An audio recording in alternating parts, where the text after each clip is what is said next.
উঠে এসেছে বাংলাদেশের সবচেয়ে গরিব মানুষদের প্রায় 27% বাস করে হচ্ছে বরিশাল বিভাগে।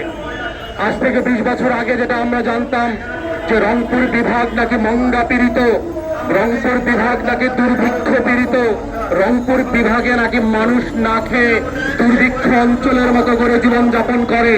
কিন্তু আজকের পরিসংখ্যান বলছে বাংলাদেশ রাষ্ট্রের সেই মঙ্গা কবলিত রংপুরে পরিণত হয়েছে দেশের এক সময়কার সুজলা সফলা শস্য শ্যামলা ধান নদী খালের বরিশাল। যেটা খুব দুঃখজনক, বাংলাদেশ রাষ্ট্রের যে উন্নয়নের গল্প আমরা গত 16 বছর ধরে ফ্যাসিবাদের আমলে শুনেছি, এই রাষ্ট্র নাকি সিঙ্গাপুর হয়ে গেছে, এই রাষ্ট্র নাকি কানাডা এবং মালয়েশিয়ার মতো হয়ে গেছে, এই রাষ্ট্র নাকি সুইজারল্যান্ডের মতো উন্নত হয়ে গেছে।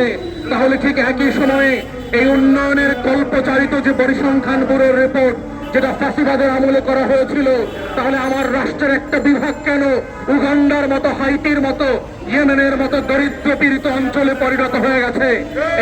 এইটা তো ডেভেলপমেন্টের যে ন্যারেটিভ, উন্নয়নের যে গল্প কথা বলা আমরা শুনেছি গত 16-17 বছরের এই হাসিনার ফ্যাসিবাদের আমলে, তার সেই গল্পের সাথে মিলছে না। আমরা বারবার বোঝার চেষ্টা করেছি এবং একই সাথে বলছি এটা ন্যায্যতার প্রশ্ন, এটা জাতীয় রাজনীতিতে কোনো বিভাগীয় রাজনীতির প্রশ্ন না। এটা হচ্ছে বাংলাদেশের ঠিক অন্যান্য বিভাগের সাথে ন্যায্যতার ভিত্তিতে, ইনসাফের ভিত্তিতে যেই ডেভেলপমেন্ট ওয়ার্ক হচ্ছে, প্রত্যেকটা বিভাগ এবং তার অঞ্চলের মানুষকে ন্যায্যতা এবং সমতার ভিত্তিতে কিভাবে দরিদ্র সীমা থেকে উঠিয়ে নিয়ে আসা যায়, কিভাবে নাগরিক আকারে বাংলাদেশ রাষ্ট্রের কোটি কোটি মানুষকে তার জীবনকে আরামদায়ক করা যায়, এটাই হচ্ছে বাংলাদেশ রাষ্ট্রের বাংলাদেশ 2-এর গণ অভ্যুত্থানের কথা। অন্তর্বর্তীকালীন সরকারকে মনে করিয়ে দিচ্ছি, গণ অভ্যুত্থানের 2024-কে ভুলে যাবেন না। আপনাদেরকে